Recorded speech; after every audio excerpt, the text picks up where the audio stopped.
Pourquoi créer un séminaire sur l'attachement? En fait, l'attachement, il est partout. Et si vous prenez le temps de réfléchir un petit peu, vous allez vous apercevoir, faites la liste de toutes les choses auxquelles vous êtes attaché, de toutes les personnes auxquelles vous êtes attaché. On peut avoir un attachement, bien sûr, à sa famille, bien sûr, à ceux qu'on aime. On peut avoir un attachement à ses animaux. On peut avoir un attachement à son fauteuil préféré. On peut avoir un attachement à une plante. On peut avoir un attachement à sa patrie, à sa terre.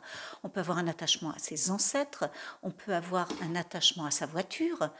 On peut avoir un attachement à son ordinateur, un attachement à son téléphone.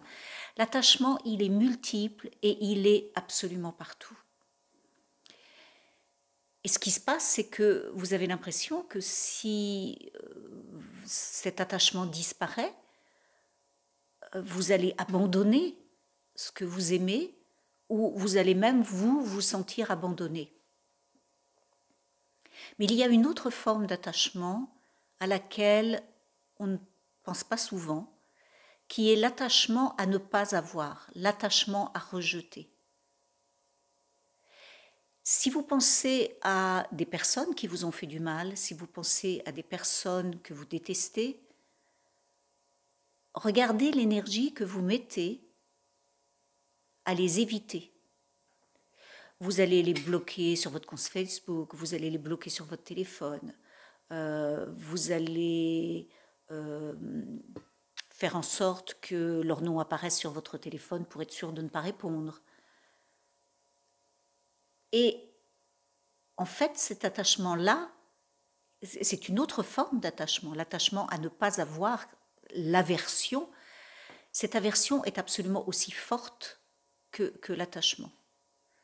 Et si, là encore, si vous prenez le temps de réfléchir, peut-être que vous vous apercevrez qu'il y a des personnes qui vous ont fait du mal, des personnes que vous ne voulez plus voir ou dont vous ne voulez plus entendre parler.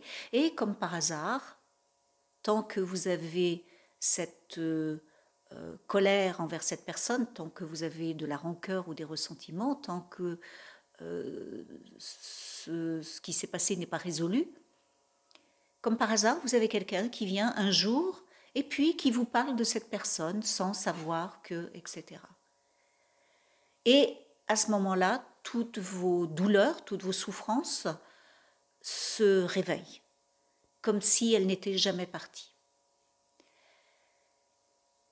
Et c'est pour ça que dans ce séminaire, on s'occupe autant de l'attachement à ne pas avoir, de l'attachement à rejeter quelqu'un ou une situation, que de l'attachement à garder, à rester accroché à une personne ou à une situation. Alors ce qui est important de comprendre, c'est que libérer l'attachement ne veut pas dire oublier la personne, ne veut pas dire ne plus s'occuper de la personne. Au contraire, en libérant le lien d'attachement ou de rejet que vous avez avec une personne ou avec une situation, vous allez permettre à votre relation d'être plus belle, plus saine, plus égale, plus équilibrée et beaucoup plus dans la vérité, dans l'amour. Et ça, c'est un travail absolument magnifique et c'est peut-être un des séminaires les plus complets puisque finalement, comme on est attaché à presque tout dans sa vie, c'est un séminaire qui va vous faire aller dans les choses très profondes de votre vie.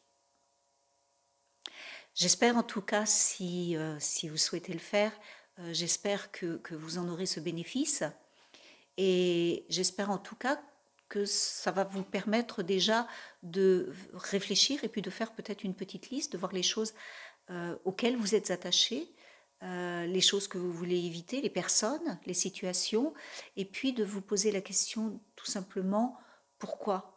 Pourquoi est-ce que je garde cet attachement-là? Pourquoi est-ce que je garde cette aversion-là?